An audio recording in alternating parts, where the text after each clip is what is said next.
Good question. Rocks or trees? Which ones live longer? Trees. Trees. That was easy, right? No. I don't know. What do you think? Is it trees? Is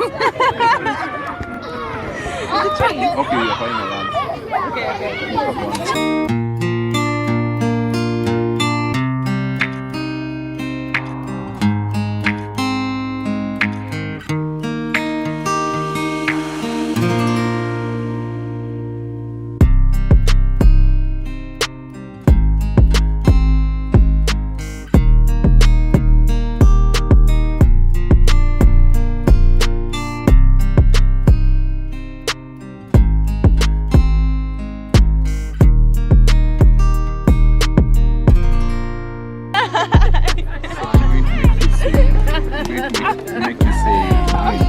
Hey Samuel.